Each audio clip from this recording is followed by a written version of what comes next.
Everyone welcome to my YouTube channel. आपका हमारे YouTube channel पे बहुत बहुत स्वागत है। इस चैनल पर आपको एमएससी फिजिक्स एंट्रेंस एग्जाम से रिलेटेड सारी जानकारी प्रोवाइड कराई जाती है और भी ग्रेजुएशन फिजिक्स से रिलेटेड काफ़ी इंपॉर्टेंट टॉपिक्स यहाँ पर डिस्कस किए जाते हैं। आईआईटी से रिलेटेड भी काफ़ी सारी इंपॉर्टेंट वीडियोस में डिस्कस करता रहता हूँ। काफ़ी सारे फॉर्मूला रिवीजन सीरीज़ मैंने उसकी डिस्कस की हुई है।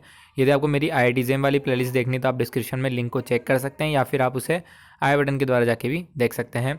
इसकी प्रीवियस वीडियोस में पहले डाल चुका हूँ। आज अपन क्वांटम मैकेनिक्स का सेकंड पार्ट करने वाले हैं। इसका फर्स्ट पार्ट मैं पहले कर चुका हूं, जिसकी लिंक आपको डिस्क्रिप्शन में मिल जाएगी या फिर एंड स्क्रीन पे भी आपको उसका लिंक आपको मिल जाएगा, वहाँ से भी उसको जाके देख सकते हैं। वो वीडियो भी काफ़ी ज़्यादा इंपॉर्टेंट है। काफ़ी इंपॉर्टेंट फॉर्मूलाज मैंने क्वांटम मैकेनिक्स के वहाँ पे कवर किए थे, काफ़ी इंपॉर्टेंट टॉपिक्स मैंने वहाँ पे कवर किए थे। ये उसका सेकंड पार्ट है। पार्ट ए पहले रिलीज़ हो चुका है, तो आप पहले पार्ट ए को देख लीजिए, उसके बाद आप इस वीडियो को देख सकते हैं। और अगर आप डायरेक्ट भी इस वीडियो को देखना चाहते हैं तो भी आपको ये वीडियो आराम से समझ में आ जाएगी।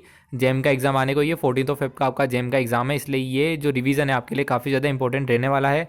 वीडियो पसंद आए तो वीडियो को लाइक जरूर कर दीजिएगा, चैनल को सब्सक्राइब कर दीजिएगा यदि आपने सब्सक्राइब नहीं किया है तो ज़्यादा टाइम वेस्ट ना करते हुए वीडियो को शुरू करते हैं।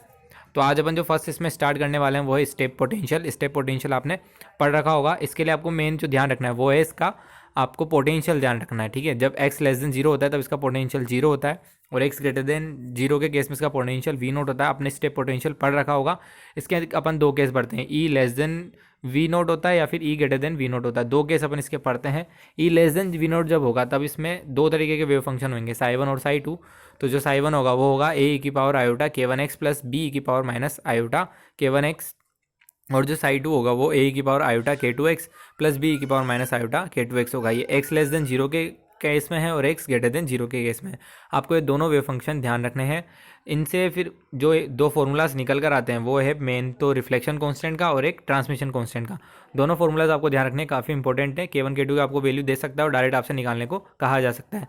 जो रिफ्लेक्शन कोफिशिएंट होता है वो होता है k1 minus k2 divide by k1 plus k2 का होल स्क्वायर, और जो ट्रांसमिशन कोफिशिएंट होता है वो होता है 4k1 k2 k1 plus k2 का होल स्क्वायर। आप ऐसे भी निकाल सकते हैं या फिर आपको याद ही है कि r प्लस टी है, ये किसके इक्वल है, 1 के इक्वल होता है। r प्लस टी 1 के इक्वल होता है। आप इससे भी डायरेक्ट इसको निकाल सकते हैं। ठीक है, तो आपको इतना इसमें ध्यान रखना है।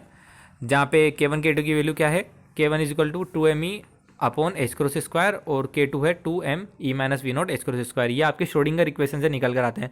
श्रोडिंगर इक्वेशन आपने इसकी पढ़ रखी होगी, minus H cross square over 2m D two psi over D X square plus V X is equal to E psi. तो वहाँ से ये निकल कर आता है k1 k2, वो वैल्यू ये रखी हुई है। तो आपको k1 k2 भी ध्यान रखना है और आप इससे रिफ्लेक्शन और ट्रांसमिशन कोफिशिएंट निकाल सकते हैं। यदि आपको ई दे रखा हो, मास दे रखा हो, तो आप इसको निकाल सकते हैं।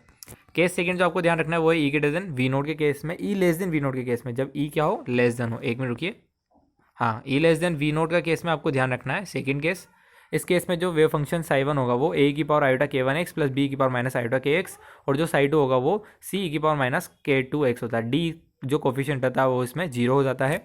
k1 k2 की value same as it is है। रिफ्लेक्शन कोफिशिएंट इसमें 1 है, ट्रांसमिशन कोफिशिएंट इसके अंदर जीरो निकल कर आता है, इसलिए जो इसका डी कंपोनेंट है वो इस केस में जीरो हो जाता है। तो स्टेप पोटेंशियल में आपको बस यही चीज़ें ध्यान रखनी, wave function, reflection coefficient, transmission coefficient और क्या इनके वेव फंक्शन है, क्या k1 k2 की वैल्यू है, इतना आपको ध्यान रखना है। चलिए वीडियो में आगे बढ़ते हैं। नेक्स्ट आपके आएगा पोटेंशियल वेरियर। पोटेंशियल वेरियर भी आपने पढ़ रखा होगा। इसके वेव फंक्शन के 3 केस बनते हैं। ऊपर वाले में 2 केस थे, यहाँ पर इसके 3 केस हैं। वी एक्स जीरो होगा जब X less than equal to zero होगा, वी एक्स वी नोट होगा जब एक्स की वैल्यू जीरो से लेके ए के बीच में होगी, और वी एक्स वापस जीरो हो जाएगा जब एक्स क्या होगा, लेस देन ए होगा। ठीक है, तो ये बीच का जो पार्ट है इस केस में इसकी वैल्यू वी नोट है, अदरवाइज इसकी वैल्यू जो क्या है, जीरो है। इतना आपको इसके अंदर ध्यान रखना है पोटेंशियल के बारे में।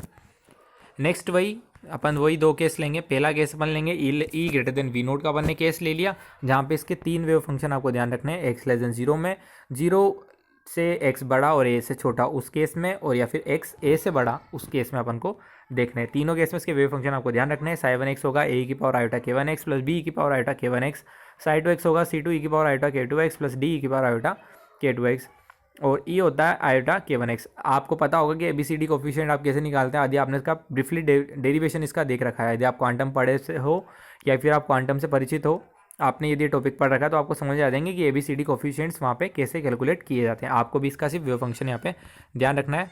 नेक्स्ट आप में जो इसमें ध्यान रख सकते हैं वो है इसका k1 की वैल्यू, k2 की वैल्यू। देन इसमें 2 कैलकुलेशन है, ट्रांसमिशन कोफिशिएंट की और रिफ्लेक्शन कोफिशिएंट की। दोनों वैल्यूज़ आपको इसमें ध्यान रखनी है। ई की वैल्यू भी आप ध्यान रख सकते हैं, ई बाई वी नोट, और लेमडा की वैल्यू भी आप ध्यान से ध्यान रख सकते हैं। मेनली तो आपको यहाँ पे ट्रांसमिशन कोफिशिएंट और रिफ्लेक्शन कोफिशिएंट की वैल्यू ध्यान रखनी है।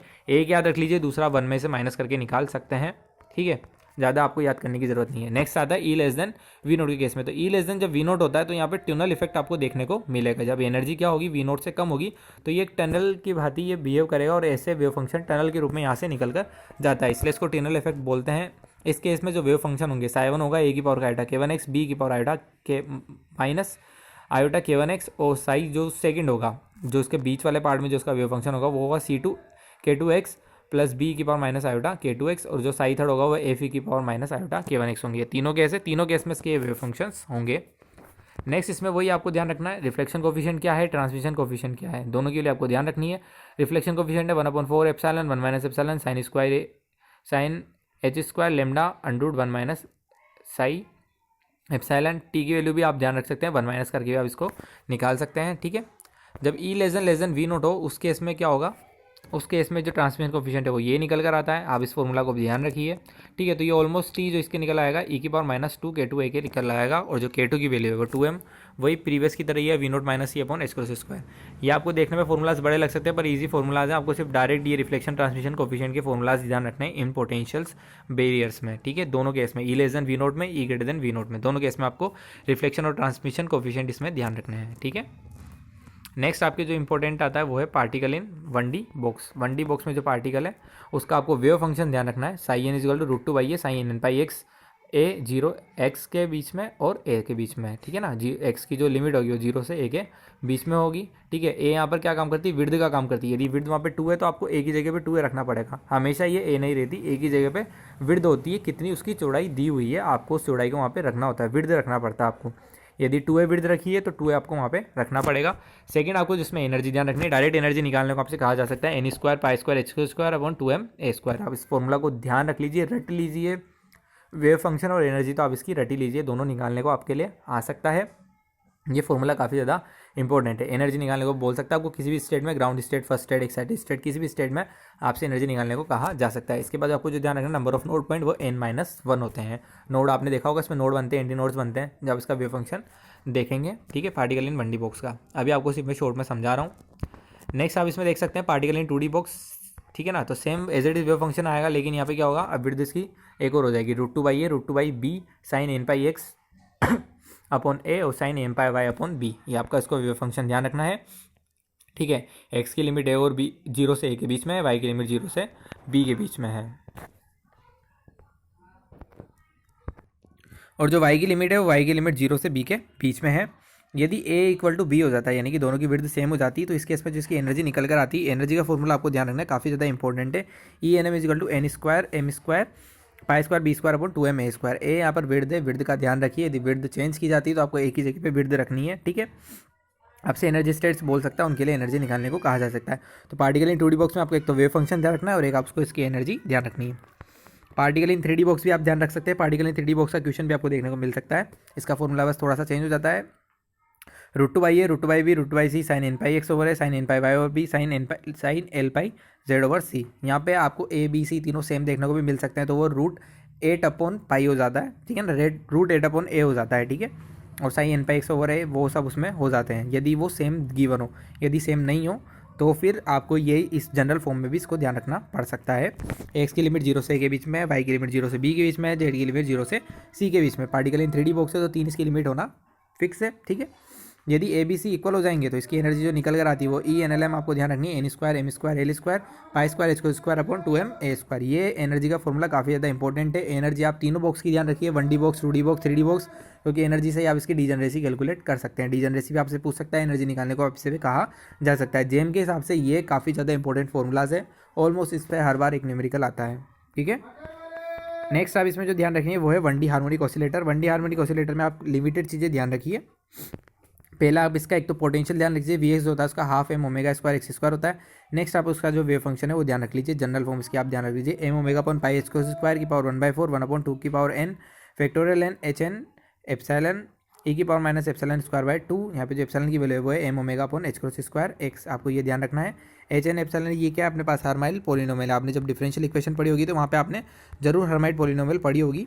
हर्माइट पॉलिनोमियल का जनरल फॉर्मूला भी मैं आपको बता देता हूँ। ये हर्माइट पॉलिनोमियल का जर्मन फॉर्मूला है -1 की पावर n e की पावर -y² dn/dy/n e की पावर -y²। अब जो यहाँ पे y की वैल्यू 1 2 3 4 रखेंगे तो आप इसको कैलकुलेट कर सकते हैं। ठीक है, 3 तक आपको इसकी वैल्यू ध्यान रखनी है। h0y की वैल्यू 1 होती है, h1y की वैल्यू 2y होती है, h2y की वैल्यू 4y² -2 होती है, h3y की वैल्यू 8y³ -12 होती है। तो आपको हर्माइट पॉलिनोमियल की वैल्यू ध्यान रखनी है। इसी को आप यूज़ करके हार्मोनिक ऑसिलेटर का वेव फंक्शन कैलकुलेट कर सकते हैं। नेक्स्ट आपको एंटी सिमेट्रिक हार्मोनिक ऑसिलेटर ध्यान रखना है। Vx = ½ m² x²। जब x ग्रेटर देन होगा और x लेस देन होगा जब ये 0 होगा। एनर्जी आपको उसकी ध्यान रखनी है 2n + 1 ½ h×ω। n + ½ h×ω होती है ग्राउंड स्टेट एनर्जी, आपको वो भी याद होगी। ठीक है, मैं ये वो मान के चल रहा हूँ। ठीक है, नेक्स्ट आपको जिसमें ध्यान रखना है वो है black body radiation. Black body radiation में आपको ज़्यादा कुछ याद नहीं रखना है। तो उसका आपको कर्व याद रखना है। कर्व कैसा होता है, कैसा उसका डिस्ट्रीब्यूशन कर्व होता है, स्पेक्ट्रल डिस्ट्रीब्यूशन का कर्व कैसा होता है वो आपको ध्यान रखना है। इसके बाद वीन्स एनर्जी फॉर्मूला आता है जो आपको याद होगा। एनर्जी डेंसिटी का फॉर्मूला μ = a μ³ e की power -β/kT। Rayleigh Jeans formula आता है 8π/3 c²/kT। दोनों आप प्लांक फॉर्मूला से निकाल सकते हैं। आपको पता होगा प्लांक फॉर्मूला से दोनों को कैलकुलेट कैसे करते हैं। एक शॉर्टर वेवलेंथ के केस में होता है, एक लॉन्गर वेवलेंथ के केस में होता है। प्लांक फॉर्मूला आप याद रख लीजिए 8π/3 c³ hν e की पावर hν/kT -1। ये फॉर्मूला काफ़ी ज़्यादा इंपॉर्टेंट है, आप इसको ध्यान रख लीजिए। आपसे इससे वीन्स भी निकाल सकते हैं, रेले जीन भी निकाल सकते हैं, स्टीफन बोल्ट्जमान सारे फॉर्मूला आप इससे कैलकुलेट कर सकते हैं। बस आपको ध्यान रखना है शॉर्टर वेवलेंथ के केस में या लॉन्गर वेवलेंथ के केस में। नेक्स्ट आपको जो 2 इंपॉर्टेंट फॉर्मूला याद रखने हैं, वीन्स डिस्प्लेसमेंट लो, इस पर आपको न्यूमेरिकल देखने को मिल सकता है। λT × b = b कॉन्स्टेंट के इक्वल होता है। λT मतलब टेम्परेचर और जो लैम्डा का मल्टीप्लिकेशन है वो एक कॉन्स्टेंट के इक्वल होता है। b की वैल्यू आप देख लीजिएगा, मैंने लिखी नहीं है। इसके बाद आप जो नेक्स्ट ध्यान रख सकते हैं वो स्टीफन बोल्ट्जमान लो। एनर्जी टेम्परेचर की पावर 4 के प्रोपोर्शनल होती है। सिग्मा यहाँ पे बोल्ट्जमान कॉन्स्टेंट है, आपको स्टीफन बोल्ट्जमान लो भी ध्यान रखना है। इसके ऊपर भी डायरेक्ट न्यूमेरिकल आपको देखने को मिल सकता है। ठीक है, नेक्स्ट आपके लिए जो आएगा पेयर प्रोडक्शन का आपको ध्यान होगा। फोटोन आपको ध्यान रखना है। ठीक है ना, एक इलेक्ट्रॉनिक पॉजिट्रॉन से मिलकर बना होगा, जिसकी एनर्जी होगी वो 2m/e⁻² होती है। ठीक है ना, 0.51 MeV आपने याद रखा होगा। 0.51 MeV के 2 यहाँ पे अपने पास इलेक्ट्रॉन पॉजिट्रॉन्स होते हैं। ठीक है, नेक्स्ट आपको उसमें ध्यान रखना है हाइड्रोजन एटम। हाइड्रोजन एटम के लिए आपको एक तो एनर्जी ध्यान रखनी है। एनर्जी क्या होती है -13.6 Z² n² e की पावर eV0 होती है। ठीक है ना, Z² हाइड्रोजन एटम के केस में 1 होता है तो Z को अपन 1 रख लेते हैं तो -13.6/n² आ जाती है। n = 1 2 3 4 रख के आप इसकी एनर्जी वैल्यू कैलकुलेट कर सकते हैं, डायरेक्ट निकालने को कहा जा सकता है। रेडियस आप याद रखिए। ठीक है, 0.529 n² Z Z आप 1 रख सकते हैं हाइड्रोजन के केस में। Vn आप इसमें ध्यान रख सकते हैं α/Zn/n जो कि 2.2 10⁻6 मीटर/सेकंड होता है। n यहाँ पे नंबर ऑफ ऑर्बिट है, Z यहाँ पे एटॉमिक नंबर है। ठीक है, इसके बाद आपको ट्रांजेक्शन याद रखना है। 2 एनर्जी लेवल के बीच में आपने पढ़ रखा होगा। hν = ENI - ENF, R = 1/NF² - 1/NI²। Are यहाँ पे रेडबर्ग कॉन्स्टेंट है, ये आपको निकालने को आ सकता है। लैम्डा आपको निकालने को कहा जा सकता है। hν को आप चेंज कर सकते हैं, μ = C/λ होता है, आप वहाँ से रिप्लेस करके इसको निकाल सकते हैं। ठीक है, तो आपसे किसी भी स्टेट के लिए कैलकुलेट कर सकता है। लाइमन के लिए, बामर के लिए, पाशन के लिए, ब्रैकेट के लिए, फुंड के। तो लाइमन के लिए जो फाइनल होती है NF वो 1 होती है, NI इसके लिए 2 3 4 हो सकती है। बामर के लिए NF 2 होती है और NI इसके लिए 3 4 5 हो सकती है। पाशन के लिए NF इसकी 3 होती है, NI इसकी 4 5 6 हो सकती है। ब्रैकेट के लिए NF इसकी 4 होती है और जिसकी NI है वो 5 6 7 हो सकती है। और फुंड के लिए जो NF है वो इसकी 5 हो सकती है, NI इसकी 6 7 8 हो सकती है। तो आपको आज इस वीडियो में इतना ही ध्यान रखना है। इतने सारे फॉर्मूले मैंने काफ़ी सारे इसमें कवर किए हैं। आई होप आपको वीडियो समझ में आई होगी, पसंद आई होगी। पसंद आई तो वीडियो को लाइक जरूर कर दीजिएगा। आगे भी फॉर्मूला रिवीजन सीरीज आती रहेगी, आपका जेम का एग्जाम आने में ये प्रिपरेशन में लगी रही है। वीडियोज़ आपको काफ़ी हेल्प करेगी, प्लेलिस्ट देखते रहिए, वीडियोज़ को दोबारा देखते रहिए। फॉर्मूलाज को आप जितना ध्यान रखेंगे उतना आपको एग्जाम में हेल्प मिलती रहेगी। तो आई होप आपको वीडियो पसंद आई होगी। वीडियो को पसंद आई तो प्लीज़ वीडियो को लाइक जरूर कर दीजिए, चैनल को सब्सक्राइब कर लीजिए और बेल आइकन को प्रेस कर लीजिए ताकि आपको सारे वीडियो के लेटेस्ट अपडेट मिलते रहेंगे। तो thanks for watching, please like share subscribe my YouTube channel.